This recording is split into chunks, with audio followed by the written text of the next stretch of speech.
Hi, I'm Parker Conrad. I'm founder of Zenefits. I'm here to talk about growth.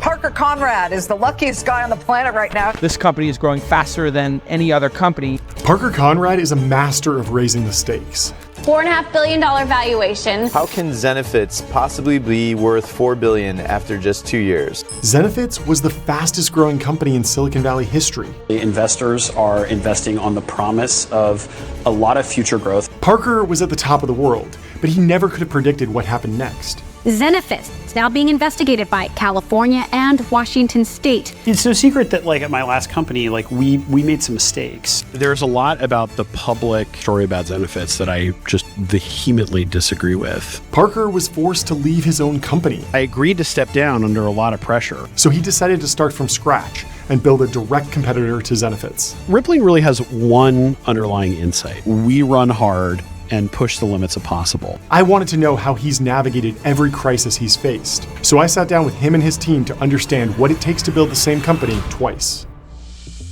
Okay, so before we start the video, some quick background on how I met Parker. We both went through Y Combinator around the same time, and he actually emailed me to try and get me to use Zenefits back in around 2013. I wound up using the software and really liked it, and we had a bunch of mutual connections, but we never really met. Then earlier this year, I became an entrepreneur in residence at Founders Fund, and we met at a CEO summit, like an offsite, and started talking, and I realized that there was a really interesting story here that I thought would be valuable to tell on the channel. Now, full disclaimer, Rippling doesn't see this video. They're not paying me for this video. No one suggested this video to me. All these opinions are my own. I just think it's a fantastic story, and it's one of the greatest comeback stories in Silicon Valley history, so I hope you really enjoy it.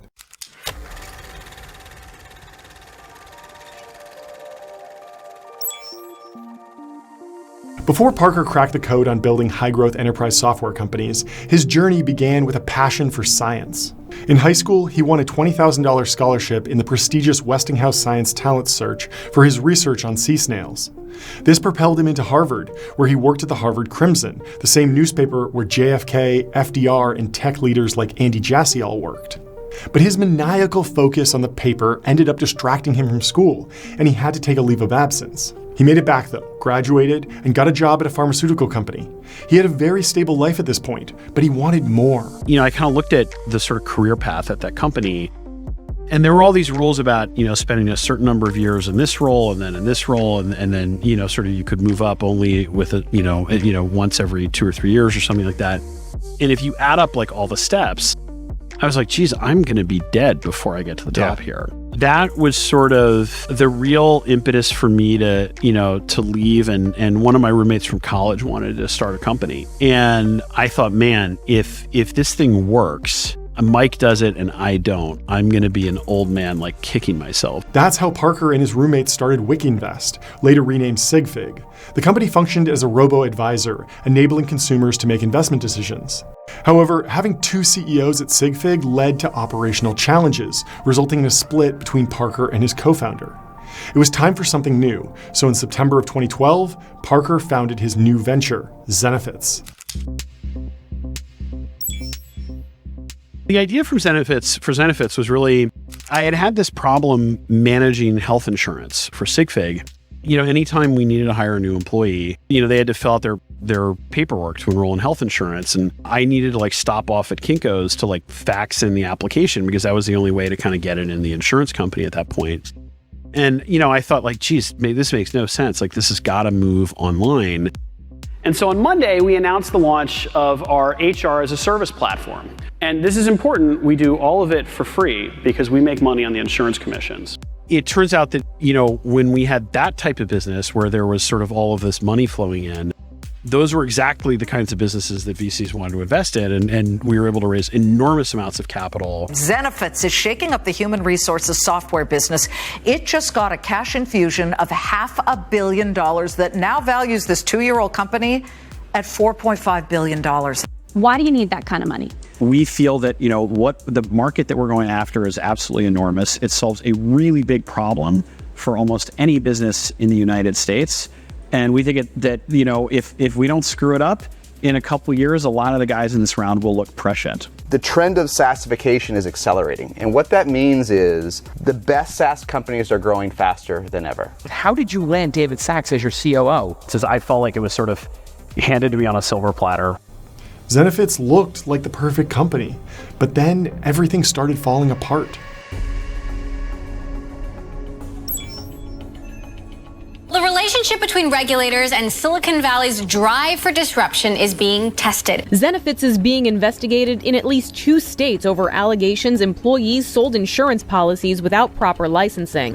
BuzzFeed writes this article saying Zenefits has these aspiring insurance brokers who are not licensed in all the states that they should be. The story is that there was this thing that the company's calling the macro, which is basically a software tool that says, okay, I'm taking training. The training's 52 hours long. The macro sort of deceives the licensing tool into thinking that I'm paying attention all 52 hours when I might not be. Definitely there was a big push to sort of, Parker, you need to step aside. This is a big deal. David Sachs has not minced words in announcing this transition, saying, for us, compliance is like oxygen. Without it, we die.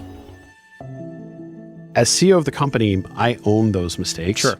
But there's a very different sort of moral character, I think, to like, hey, we made a mistake and we screwed this up because we didn't realize what was required, and like setting out to sort of like subvert like the regulatory regime, which was like never the intention. I was never allowed to say that. And then sort of watched this whole thing unfold around me with this sort of growing horror of sort of realizing sort of what was being told about this. I agreed to step down under a lot of pressure. And there was this sort of agreement that we were all going to kind of march forward arm in arm over this transition. And we drafted this press release that was a friendly press release. And David just issued a different press release. And I talk about this mostly to emphasize just the level of like horror that I saw like when this stuff did in fact come out, because it was not what I was expecting when I resigned. There's the sort of media view of like founders. You're either a superhero or a supervillain, and there's such a like thin, fuzzy gray line between those two, and you can slip so easily from one to the other. I've been portrayed as both in the media at various different points, and I think that that's the thing I wish I could change. When I was forced out of the company, there was this board meeting, and at the board meeting, Andreessen Horowitz, Lars, and Ben tried to convince me to stay on. And so I said, look, if I'm out, I'm out. I remember like in that board meeting, they said, well, what are you going to do? I worked with Parker, and like he had a very clear idea maze on the territory. He knew every turn that you could take in the space and what would be the result of those turns. Once the company lost him, and it was sort of trying to not innovate and trying to just like optimize on its cash flows and stuff, I knew like the next day it was over, and I quit. And I also knew that no one else is going to do this. It was this sort of giant 100 billion market that was waiting to be taken. I actually wrote to Parker saying, dude, I know you're going to start a company. I would love to join you. And Parker was like, I'm actually going to Europe. I'm going to, take a big vacation in Europe. I don't know if I'll come back. I wrote back to him saying, I know you're going to start a company. I would love to join you.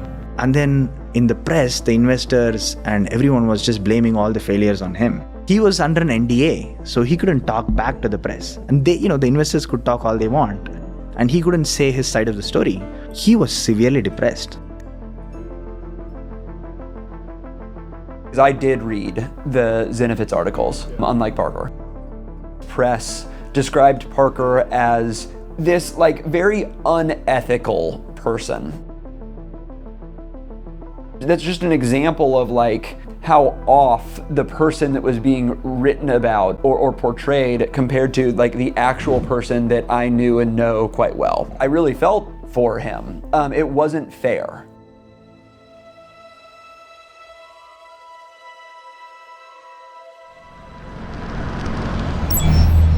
So whereabouts are we heading today? to interview Parker Conrad, the man who built the same billion-dollar company twice.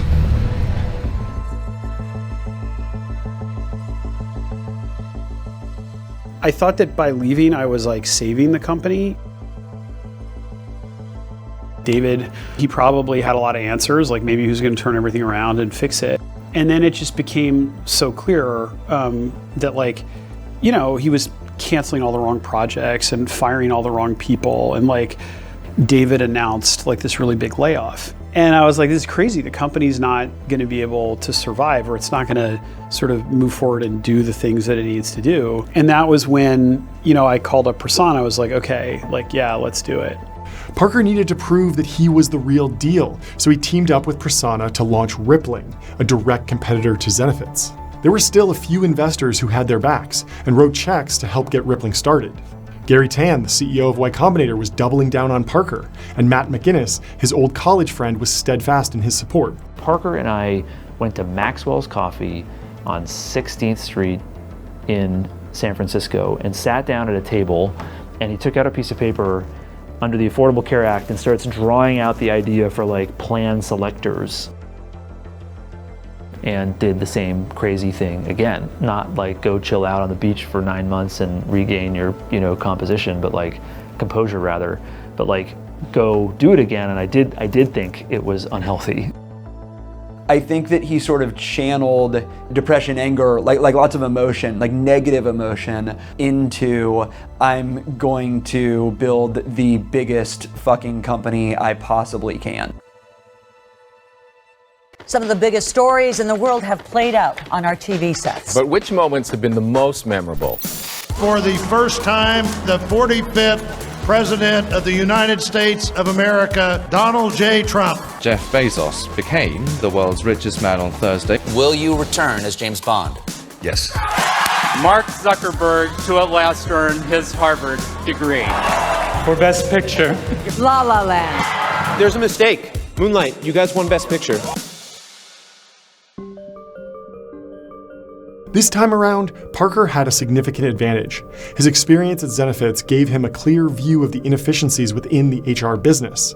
Really, the fundamental problem was that almost every business system that companies use is full of information about employees, and that information needs to be maintained and updated. You know, companies would build these sort of big checklists of things they need to do every time they hire someone. And I thought, man, we should just like, you know, here's the list, and like, Zenefits is kind of only going after this portion of it, and in fact, they're kind of retrenching and it's getting smaller, and no one's trying to take on the whole thing. When I went to Parker's house and he pulled out his laptop and he started showing me like, this is what I want to build. He had remodeled his basement to fit 10 to 15 of the first employees. Parker was like ready to Zenefits 2.0 it, and I was not. Like, the articles were still coming out. Why do you go back to YC? Starting a company, it superficially feels like being unemployed. And I think that YC is really good at, like, the first time I did it, it was the 3 most productive months of my life. And it's weirdly good at just sort of really gets you into this incredible pace of execution. The product Parker had envisioned was starting to take shape. The goal was we wanted to launch with a core feature set that included payroll, you know, a lightweight HRIS system, device management software, and single sign-on and identity. Parker had found a unique wedge to get companies to start using Rippling, and once they were onboarded, Rippling could make way more money off a single customer because they bundled so many solutions together. See, Parker had realized that in order to really succeed in this industry, you had to build what he calls a compound startup.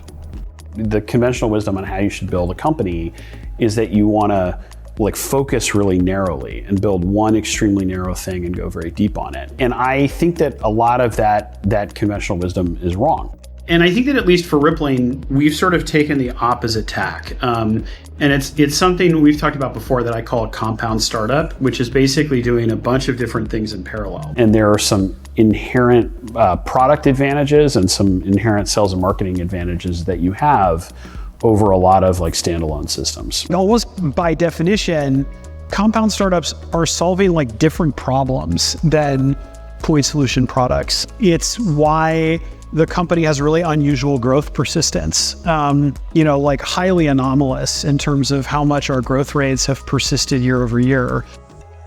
Everything was going exactly to plan, but then the team faced their first big crisis. One Friday, shortly after I joined, it was less than a year into my job here, we start getting these support tickets rolling in that some people had not been paid, which of course is a red alert immediately. You're like, okay, there might be something wrong here. As a payroll company, we move money for customers. So we debit their accounts and then we send money along to employees and to government agencies. So we had a company that onboarded that had a very weird character in the company name. That character caused a problem and the process crashed. Parker and I divided and started dialing the CEOs of these companies to say, hey, your employees are not going to get paid today. But I remember one company in particular was a trucking company, and they ran a fleet of vehicles in California and Nevada. And when I told the CEO that a bunch of his employees were not going to get paid, there was this deafening silence on the other end of the line. And then he said, there's a few guys on my team who are probably going to miss their mortgage and they might lose their homes. But it was Friday, and so you can't move money easily in the banking system in this country on Saturdays and Sundays. And so they weren't going to get paid until Monday. And so what are we going to do? We called the banks, everyone, how can we move money? How do we do this? The only service, the bottom-feeding money movement service of America is Western Union. We pulled out our credit cards and we all, Parker and I and another set of team members, went to ATMs and pulled out as much cash. It was 9 p.m. on a Friday night. As much cash as we possibly could to make it right for these customers, and went to the Western Union terminal and started trying to pump this money through. Everyone was actively involved. That is something that was really critical at the moment. That night was rough.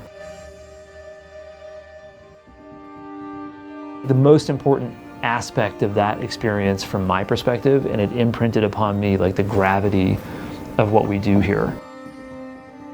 For me, it's a story about really serving our customers and really kind of getting to ground on things. The great leaders here, right, they don't just hover above the unwashed masses, you do this, you do this, you do that. So you go all the way to ground and you figure out, oh my gosh, this is a problem. I'm gonna help solve it. Directly, right? I'm accountable for this thing that's going on very deep in my org, or this thing that's going on for the company. And it doesn't really matter what it is that it takes to solve this. I'm gonna go do that. With the lessons learned from the Western Union fire drill, Rippling kept scaling. Parker had built a highly collaborative culture in the Rippling office, where salespeople would often work right alongside engineers to make sure the product was working as intended. Rippling has this idea of go and see, which means that even if you are a C-level executive, you will find your way down to the deepest basement or the furthest corner of a problem from time to time. I think Parker has an enormous amount of insight about what matters right now. He's very good at synthesizing across all the feedback he's getting kind of internally from customers, from the market, and saying, here's this thing that matters right now. And he's the primary user of the entire product, right? And so he can speak with an enormous degree of depth about things. And what Parker does is he is still the first 5 employees. And the thing is, all day, every day, constantly, relentlessly pushing the system back to the place it's supposed to be, which is a really important characteristic of a good leader. And at the very moment when the Rippling team had mastered their workflow, functioning like a finely tuned machine, the most unexpected event unfolded. COVID-19 can be characterized as a pandemic.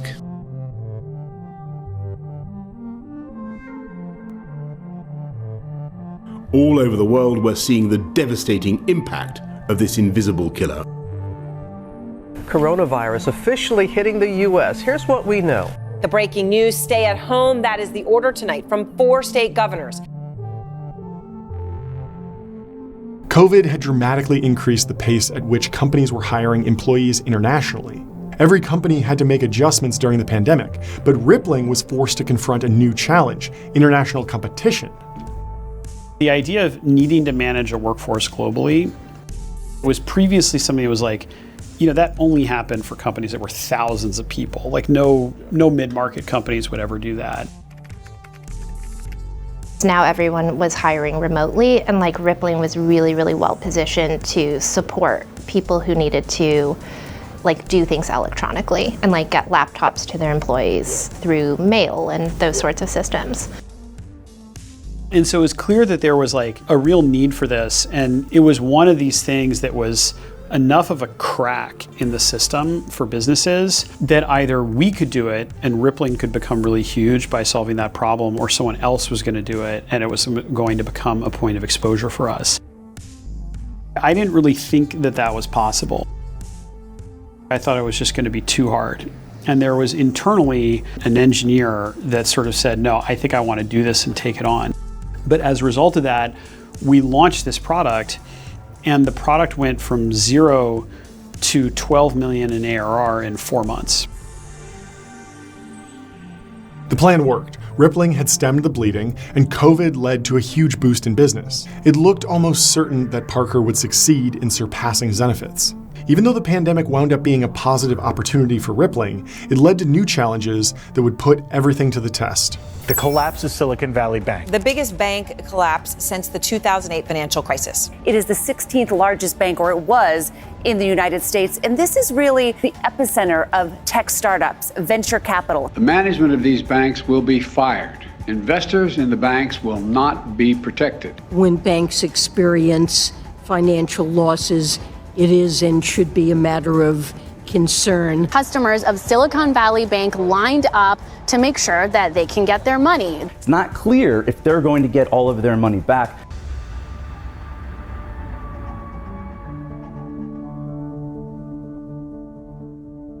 COVID lockdowns spiked unemployment, which led to government stimulus, which led to inflation, which led to rising interest rates, and this was a big problem for SVB.